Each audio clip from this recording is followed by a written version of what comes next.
দিনটা শুরু হয়েছিল একটু অন্যরকম ভাবে। অনেকদিন পর ছুটিতে আমরা তিন বন্ধু মনে করলাম ঘুরতে যাবো, যে কোনো নাম না জানা স্টেশনে নামবো। সেই স্টেশনের আশেপাশে কোনো একটা বাড়িতে রাতে থেকে সকালে ফিরে আসবো। বয়সকালে এই রকমের উত্তেজনা খুব স্বাভাবিক। আর যখন এই ঘটনাটা লিখতে পড়ছি তখন মনে পড়ে যায় সেই রাতটা কত ভয়ঙ্কর ছিল। টিকিট কেটে আমরা তিন বন্ধু উঠে পড়লাম পুরুলিয়াগামী একটা ট্রেনে। ট্রেন প্রায় ঘন্টা তিনেক চলার পর চারিদিকের দৃশ্যপথ হঠাৎ করে বদলে আসলো। ট্রেনের জানলা দিয়ে দেখি ঘন কালো মেঘে চারিদিকে অন্ধকার। চারিদিকে ধান ক্ষেতের মধ্যে দিয়ে ট্রেন লাইন দিয়ে ছুটে চলেছে। যে কোনো মুহূর্তে খুব জোরে বৃষ্টি নামবে। ট্রেনের কামরার চারিদিকে তাকিয়ে দেখে বুঝলাম বিশেষ কেউ নেই। তিন চারজন যারা আছে তারা অধিকাংশই সে স্টেশনে নামবে। শুভেন্দু কি মনে হতেই তাড়াতাড়ি মালপত্র নিয়ে দাঁড়িয়ে পড়ল। কি হলো রে? বৃষ্টি আসছে, এখানে নিয়ে পড়ি চল। অ্যাডভেঞ্চারে নেমে সামান্য বৃষ্টিকে ভয় পাওয়ার বান্দা আমি নই।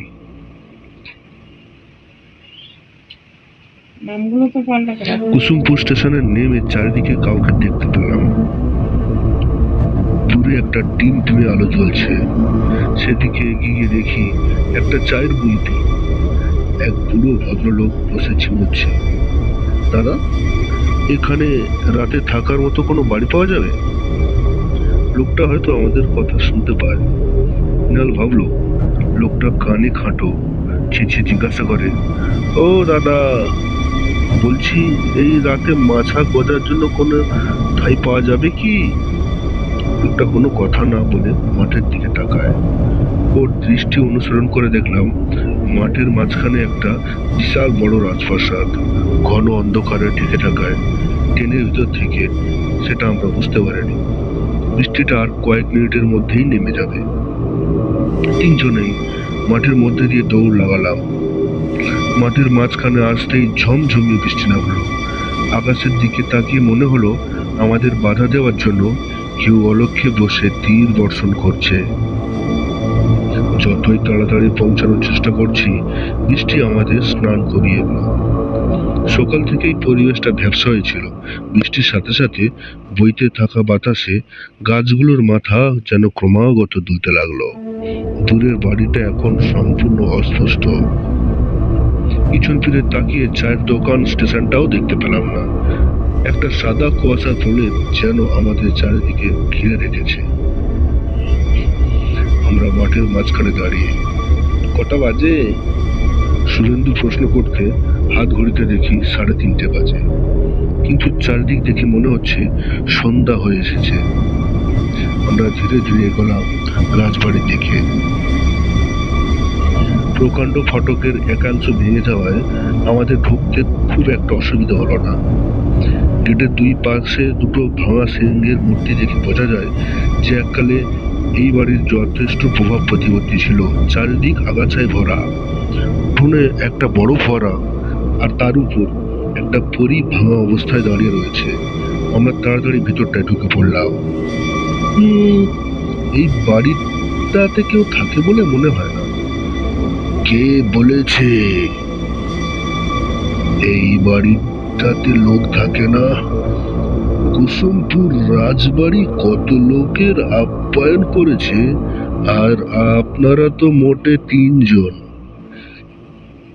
হঠাৎ করে একজন লোক বেরিয়ে এসে এই কথাগুলো আমাদের উদ্দেশ্যে বলল। তিনজনেই চমকে উঠলাম। হঠাৎ করে অন্ধকারে গা মিশিয়ে লোকটা যে কোথা থেকে উদয় হলো তা আমরা কেউ বুঝতে পারলাম না। ওরা খেয়াল না করলেও আমি দেখেছি বাড়ির কোনো দরজাই খোলা হয়নি। আমরা বেশ অবাক হয়ে গেছি দেখে। লোকটা একটা বাঁকা হাসি দিয়ে বলল, আপনাদের মতো কত লোক আসে, কেউ পথ ভুলে, আবার কেউ কেউ তো শখের জন্য আসে। আমাদের রাজবাড়ির দরজা সবার জন্য সব সময় খোলা। খেয়াল করে দেখলাম লোকটার হাতে একটা বড় লণ্ঠন। সময় বেশি না হলেও বৃষ্টির কারণে আকাশের মুখ ভার। চারিদিকে একেবারে অন্ধকার নেমে এসেছে। এখন তো আবার মাঝে মাঝে কাঁকড়া বিছের মতো আকাশে ঝলক দেখা যাচ্ছে। সে আলোয় কই মুহূর্তের জন্য চারিদিক পরিষ্কার দেখা গেল। একটা ধ্বংসস্তূপের মধ্যে বাড়িটা নিজের অস্তিত্ব রক্ষার চেষ্টা করছে। আসুন, উপরের তলার দুটো ঘর পরিষ্কার আছে, দেখুন কোনটা পছন্দ হয়। হাত পা ধুয়ে বসুন, খাবার পাঠিয়ে দিচ্ছি। আমরা তিনজনে একে অপরের মুখের দিকে তাকালাম।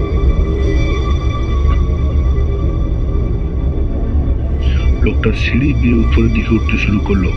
আমি মিনালকে টেনে বললাম, এই, লোকটা কিভাবে জানলো আমরা কি এখানে আশ্রয় নিতে এসেছি? আর একটা বিষয় খেয়াল করেছিস? কোন বিষয়? দরজা খুললো না, অথচ লোকটা উদয় হলো কোথা থেকে? শুভেন্দু আর লোকটা অনেকটা এগিয়ে গিয়েছিল। আমি আর মৃণাল পিছনে দাঁড়িয়ে কথা বলছি। শুভেন্দু ওইখান থেকে চিৎকার করে বলল, ওখানে দাঁড়িয়ে কি করছিস? উপরে আয়। তুই যা, আসছি। এটা তো আমরা কেউ খেয়ালই করিনি। লন্ঠনের আলো সরে যাওয়ায়, মৃণালের পায়ের উপর দিয়ে কি একটা চলে যাওয়ায় মৃণাল ভয়ে চিৎকার করে উঠল, বগু! লোকটা দোতলার বারান্দা থেকে নিরুদ্বিগ্ন ভাবে বলল, বৃষ্টিতে জল ঢোড়া বেরিয়েছে, ভয় নেই, বিষ নেই ওতে। পড়িমড়ি করে উঠলাম সিঁড়িতে। সামনে দুটো প্রকাণ্ড ঘর খোলা, তাতে বড় বড় পালঙ্ক। ঘরের মাঝে একটা ঝাড় লণ্ঠন ঝুলছে, একটা দামি কাঠের আলমারি, তাতে আয়না লাগানো। ঘরের কোণে একটা পাথরের টেবিল চেয়ার পাতা আছে। একটু অপেক্ষাকৃত বড় ঘরটাতেই আমরা তিনজনে ঢুকে বসলাম। লোকটা পাশের ঘরের দরজার শিকল খুলে রেখে বেরিয়ে গেল। আমাদের তিনজনের বড় অস্বস্তি হচ্ছিল। যেন মেঘনা চাইতেই জল, সবকিছু যেন আমাদের জন্যই তৈরি করে রাখা আছে, অথচ আমরা নিজেরাই জানি না আমরা নিজেরাই আসবো। কিছুক্ষণ পর লন্ঠন নিয়ে কয়েকজন সিঁড়ি দিয়ে উঠে আসলো। জানলা দিয়ে উঁকি দিয়ে দেখি ওই লোকটির পিছনে অনেকগুলো মহিলা ফিস ফিস শব্দ করে এদিকেই এগিয়ে আসছে। এ বাড়িতে এতগুলো লোক আছে, বিশ্বাস হয় না। ওরা ঘরে ঢুকতেই আমরা দেখলাম ওদের সবার হাতে খাবারের থালা, জলের গ্লাস। সেগুলো রেখে মেয়েরা নিঃশব্দে বেরিয়ে গেল। উপরের আওয়াজ খালি বাড়িতে প্রতিধ্বনি হয়ে আবার ফিরে এলো। লোকটা আমাদের দিকে তাকিয়ে বলল, খাবারগুলো খেয়ে নিন। ভীষণ অস্বস্তি ছাড়তে না পেরে বললাম, দাঁড়াও, তোমরা জানতে আমরা আসবো? লোকটা সেই একরকম উদ্বেগহীন ভাবে বলল, রোজই কেউ না কেউ আসে, তিনজন না আসলেও একজন তো আসে, তাই জমিদার বাবুর আদেশে আমরাও অতিথিদের জন্য খাবার দাবারের ব্যবস্থা সব সময় করে রাখি। মৃণাল জিজ্ঞাসা করলো, এ বাড়িতে জমিদার বাবু আছে? তিনি কোথায় তাহলে? লোকটা উত্তর না দিয়েই বেরিয়ে যাচ্ছিল। ঠিক সেই সময় শুভেন্দু পিছন থেকে বলে, এত যে খাবার দাবারের ব্যবস্থা করেছেন, আমাদের কাছে কিন্তু বেশি টাকা পয়সা নেই, ওসবের প্রয়োজন নেই। কথাটা বলে লোকটা বেরিয়ে দরজা ভেজে দিয়ে চলে গেল। সারাদিনের ক্লান্তি যে খিদে যে পায়নি এমন নয়, খাবারের গন্ধে খিদেটা যেন আরো বেড়ে গেল। প্লেটগুলো খুলেই চক্ষু চমক গাছ। অর্ধেক খাবারের তো নামই জানি না। শুভেন্দু তাড়াতাড়িতে খেতে যাবে, আমি বাধা দিলাম। বাড়িটা একেবারে নিস্তব্ধ। বাড়িতে যে এতগুলো লোক থাকে তার কোনো সাড়া শব্দ নেই। লণ্ঠনের আলোটা ধীরে ধীরে কম হয়ে আসছিল। জানালার ধারেই দাঁড়িয়েছিলাম। প্রচন্ড জোরে বিদ্যুৎ চমকে উঠলো।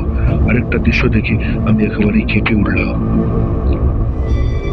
ওদিকে অনেকগুলো ঘর, আর তার প্রতিটা জানালায় কেউ না কেউ দাঁড়িয়ে আছে। ব্যাগ থেকে টর্চ বার করে উল্টোর দিকে জানালায় ফেলতেই আমার হাত পা একেবারে ঠান্ডা হয়ে গেল। দেখলাম একেবারে অবিকল আমার চেহারার মতো একজন মানুষ ওইদিকে দাঁড়িয়ে। মনে হচ্ছে কেউ যেন একটা আয়না বসিয়ে দিয়েছে। ব্যাগে থাকা বিস্কুট আর জল খেয়ে ওরা খাটের উপরে শুয়েছিল। আমার জানলায় টর্চ লাইট মাথা রেখে ওরা জিজ্ঞাসা করলো, কি দেখছিস? আরে উল্টো দিকে জানালায় দাঁড়িয়ে থাকা ওই লোকটাকে একেবারে আমার মতো দেখতে। না রে ভাই, দেখ ভালো করে, আমার মতো।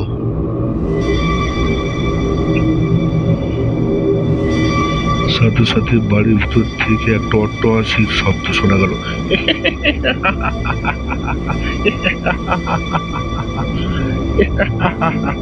রক্ত জল করা হাসি আমাদের শরীরের রক্ত শুষে নিতে চাইলো। আমরা কোনো অশরীর ফাঁদে পা দিয়েছি এটা আমাদের বুঝতে অসুবিধা হলো না। বিদ্যুতের চমকের জন্য মাঝে মাঝে চারিদিকের দৃশ্য অস্পষ্ট হয়ে যাচ্ছে। আমরা তিনজনেই দরজার দিকে এগিয়ে গেলাম, কিন্তু কোথায় দরজা? চারিদিকে সিমেন্টের শব্দ, দেওয়াল।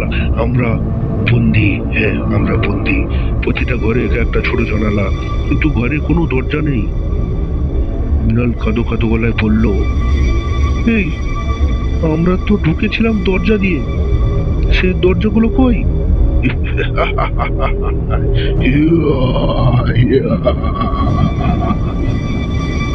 সেই বিকট অট্টহাসি। মাথা কিছুতেই আর ঠান্ডা থাকছে না। শুভেন্দু আমায় বলল, ভাই আমরা মনে হয় আর বাঁচবো না। আমার ওদের মতো অবস্থা, তবুও বললাম, একদম প্যানিক করবি না। যখন এই বাড়িতে ঢুকেছি এখানে নিশ্চয়ই বেরোনোর কোনো রাস্তা আছে। কেউ আমাদের বন্দি রাখতে চায় এই ঘরে। জানলার ধারে আবার ফিরে গেলাম। উল্টো দিকে জানালায় একইভাবে আমার মতো লোকটা এখনো দাঁড়িয়ে আছে। নিজের উঠোনের দিকে তাকিয়ে দেখি সেই লোকটা সেখানে দাঁড়িয়ে, তার পাশে চারজন মহিলা। তারা সবাই আকাশের দিকে তাকিয়ে হাত উপরের দিকে কি যেন করছে। শুভেন্দু আর মৃণাল দেয়ালের মধ্যে অন্ধকারে দরজা খোঁজার চেষ্টা করছিল। ভারী আসবাবগুলোর পিছনে কোথাও দরজা লুকোনো থাকলেও সেগুলো সরানো আমাদের পক্ষে অসম্ভব। ভয়ে এবং ক্লান্তিতে শরীরের শক্তি ধীরে ধীরে কমে আসছিল। হঠাৎ করে একটা ঠক ঠক শব্দ ঘরের মধ্যে শুনতে পেয়ে আমরা তিনজনেই কাঠ হয়ে দাঁড়িয়ে রইলাম। খাটের নিচ থেকে শব্দটা আসছে। লাইট ফেলে দেখি একটা কাঠের পাতা তোলা আছে খাটের নিচে। সেটাকে সরাতেই একটা সিঁড়ি দেখতে পেলাম। কে যে শব্দটা করছিল তার দেখা পাওয়া গেল না। ব্যাগ ট্যাগগুলো নিয়ে ধীর পায়ে সিঁড়ি দিয়ে নামতে শুরু করলাম।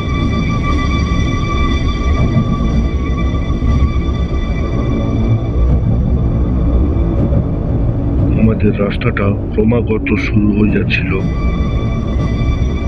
এগোতে এগোতে মোটামুটি বৃষ্টির ফোঁটা মাথায় এসে পড়তে লাগলো। আর বুঝতে পারলাম এদিকে মাথার উপর ছাদ নেই। মাথার উপর দিয়ে একটা দড়ি ঝুলছে।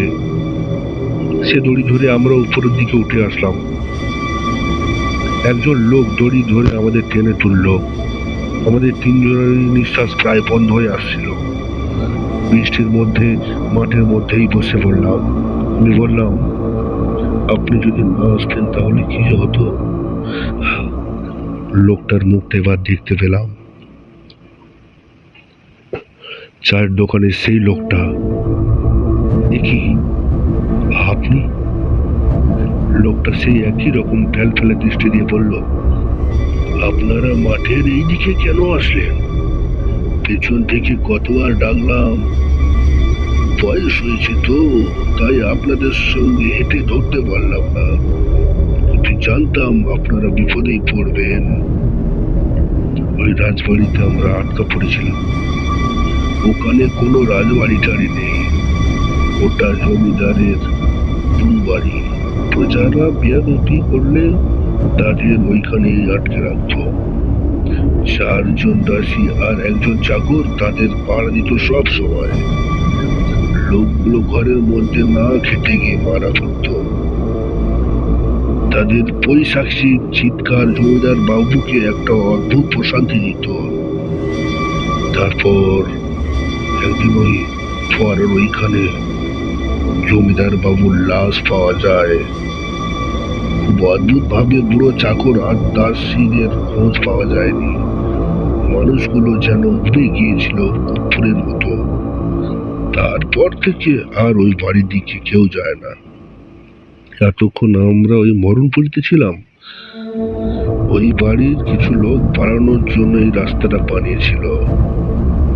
জমিদার বাবু জানতে পেরে কুয়ো কেটে তার মুখে পাথর দিয়ে চিরকালের মতো বন্ধ করে দিয়েছে।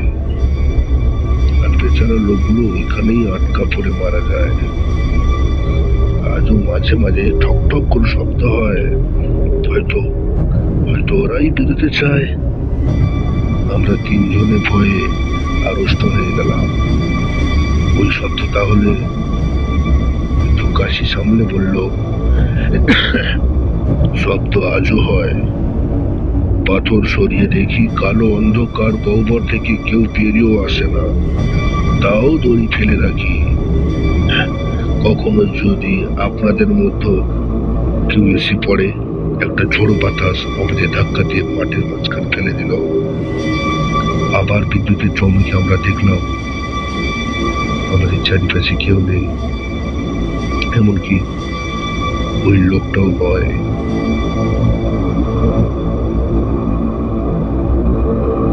বুঝলাম সে ওই জমিদার বাবুর পৈশাচিক প্রতিহিংসার কবলে পড়ে মারা গেছে।